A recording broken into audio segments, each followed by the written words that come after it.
श्री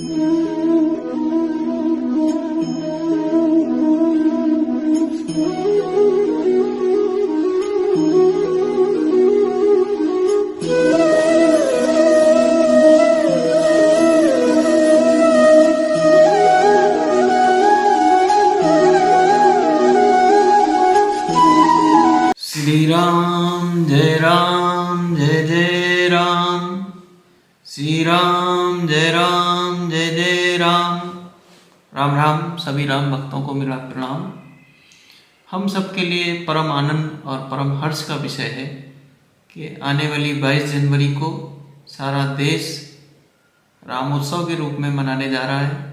इस दिन हमारे परम आराध्य, हमारे भगवान, हम सबके प्राण भगवान श्री राम के श्री विग्रह, उनकी प्रतिमा का प्राण प्रतिष्ठा का कार्यक्रम राम जन्मभूमि अयोध्या परिसर में किया जा रहा है। इसका दिव्य और भव्य मंदिर बनाया जा रहा है। हम सभी राम भक्तों के लिए ये बहुत ही आनंद, प्रतिष्ठा और स्वाभिमान का विषय है। इस दिन को यादगार बनाने के लिए सभी राम भक्तों से, सभी जनों से मैं अपील करता हूँ कि आप जो व्यक्ति इस कार्यक्रम में नहीं जा पा रहे हैं, अपने घर में रहकर ही रामोत्सव मनाएं। दिन में जो कार्यक्रम किया जा रहा है उसको अपने चलचित्र टीवी के माध्यम से अपने घर में LCD लगाकर आप देखें, अपने मित्रों को आमंत्रित करें और कार्यक्रम के बाद अपना एक भंडारे का कार्यक्रम करें, भगवान को प्रसाद लगाएं, कीर्तन करें। और आसपास, इससे पहले अभी 3 दिन बचे हैं, तो इस समय को हम यादगार बनाने के लिए अपने क्षेत्र के आसपास के मंदिरों में जाकर सजावट करवाएं, कीर्तन करें, भजन करें, सफाई आदि करें।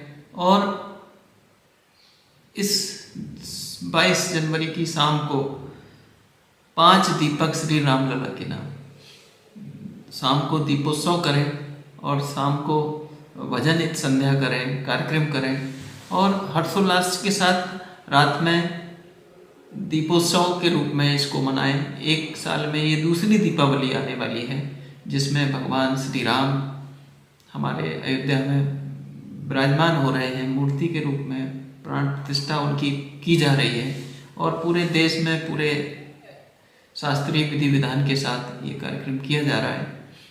तो हम लोगों को भगवान राम के रूप में जो आदर्श है हमारा, उनको हमें समझना चाहिए, अपने जीवन में उतारना चाहिए, तब राम राज्य की कल्पना साकार होगी। कहते हैं दैहिक दैविक भौतिक तापा, राम राज नहीं एको व्यापा।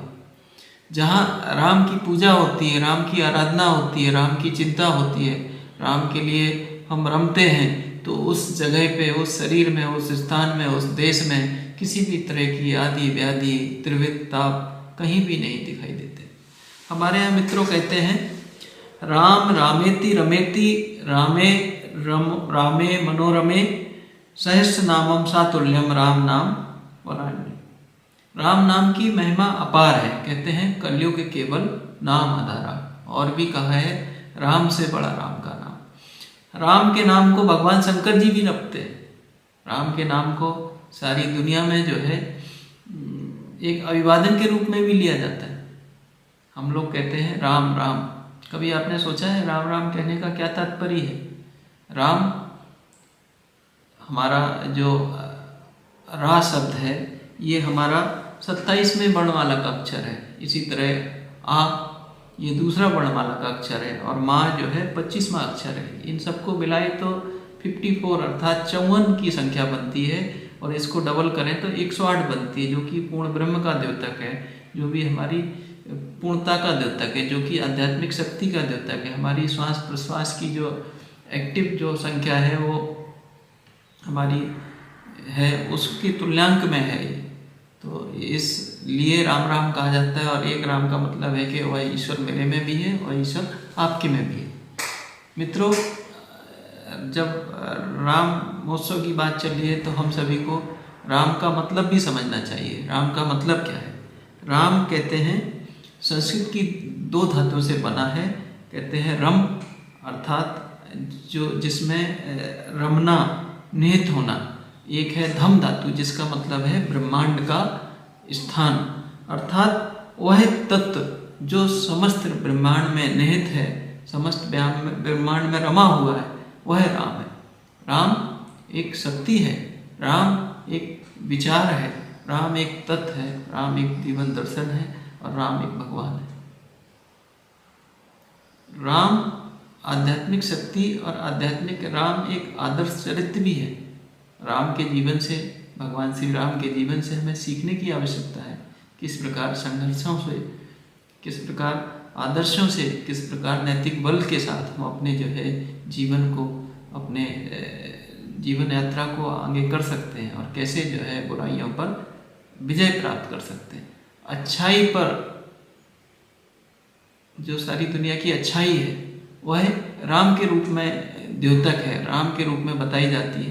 तो राम जो है हम सबकी आध्यात्मिक आत्मा भी है और कहते हैं कलयुग केवल नाम आधारा, सुमरि सुमरि नर उतर ही पारा।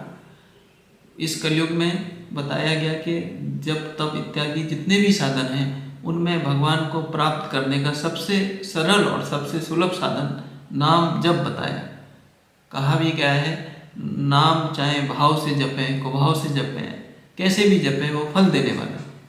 यहाँ तक कहा गया है उल्टा नाम जपा जग जाना, वाल्मीकि भय ब्रह्म समाना। उल्टा नाम जपने पर भी अगर हम ब्रह्म के तुल्य बन सकते हैं, ब्रह्मत्व हमें प्राप्त हो सकता है, तो राम राम कहने से तो निश्चित रूप से कल्याण होने वाला है, निश्चित रूप से परमार्थ होने वाला है। और कहते हैं बिगड़ी जन्म अनेक की, सुधरे अबहि आज, होए राम का नाम जब तुलसी तजब समान। अर्थात जो है बिगड़े जन्म जन्मांतर की जो है हमारी आपदाएं, विपत्तियां, हमारे पाप, सब हमारे कष्ट धुल जाते हैं, क्योंकि हम सबके करुणा निधान हमारे भगवान, हमारे श्री आराध्य राम जो है हम सबके पापों को अनदेखा करके हमें देवत्व, हमें शिवत्व की अनुभूति कराते हैं। तो भगवान राम का एक नाम मनोज्ञ भी है, जो मन को जानता है। तो हमें जो है राम के आदर्शों पर चलते हुए, राम के नाम से समझते हुए हमें जो है राममय हो जाना, यही हमारे जीवन का अर्थ है। हमारे यहाँ एक शब्द और कहा गया है, राम की निरुक्ति में कहा गया है रमन्ते योगिना अस्मिन् सा रामा उच्यते। अर्थात जो योगियों के ध्यान में जो स्थित शून्य में रमते हैं, योगी जिस ध्यान के समय जिस शून्य में रमते हैं उस का नाम राम है। अर्थात इस जो ब्रह्मांड का जो तत्व है, जो परम शक्तिशाली तत्व है, वो राम है। कहते हैं एक राम दशरथ का बेटा, एक राम घट घट में बैठा, एक राम है अविनाशी, एक राम है सबसे न्यारा। तो राम जो है हमारे पुत्र के रूप में दशरथ के बेटे बन के आए। राम जो है युगों के लिए अविनाशी के रूप में है, और जिस रूप में हम राम को देखते हैं उस रूप में हमें राम स्वीकार करते हैं, दिखाई देते हैं। कहते हैं जाकी रही भावना जैसी, प्रभु मूरत देखी तिन तैसी। अर्थात जो जैसी भावना के साथ भगवान का श्री विग्रह का, उनके प्रतिमा का पूजा करता है, अर्चना करता है, ध्यान करता है, भगवान राम उन्हें जो है धर्म अर्थ काम मोक्ष चतुष्पुरुषार्थ को देकर जो परम मोक्ष है उसको भी देने वाले हैं। तो राम जो है हमारे सामाजिक प्रकृति, हमारी जो है शारीरिक और हमारी आध्यात्मिक और भौतिक सभी संपदाओं को प्रदान करते हैं। अष्ट सिद्धि नवनिधि के दाता, असबर दीन जानकी माता। और भगवान राम की शरण में जाने के लिए एक जो है राम दूत में मात जानकी, सत्य शपथ करुणा निदान की।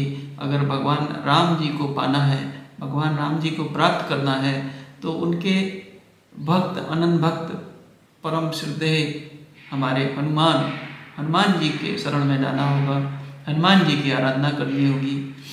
कहते हैं, जा पर कृपा राम की होई, ता पर कृपा करे सब कोई। अर्थात जिस पर राम की कृपा होती है उस पर सारी संपन्नता, सारी जो है सहयोग, सारे सद्भाव बन पड़ते हैं।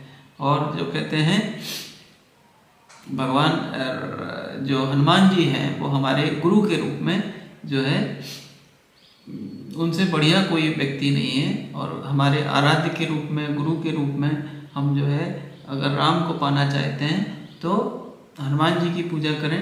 और हनुमान जी की पूजा के लिए हनुमान चालीसा है, सुंदरकांड है।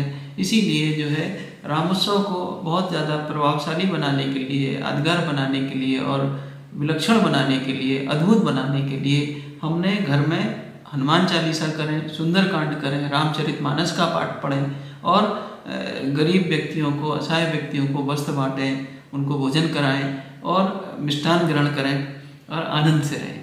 तो इन्हीं शब्दों के साथ आगे भी राम नाम की महिमा का, चरित्र का वर्णन होता रहेगा हमारी तरफ से। और बस आप सभी राम भक्तों से मैं आग्रह करूँगा कि इस आने वाली 22 जनवरी को अपने श्रद्धा से, अपने समर्पण से, अपनी भक्ति से यादगार बना दें, राममय बना दें, इस रामोत्सव को अद्भुत बना दें। तो इसी कामना के साथ, रामराज की सकल संकल्पना के साथ आप सबका अभिनंदन, वंदन। जय श्री राम।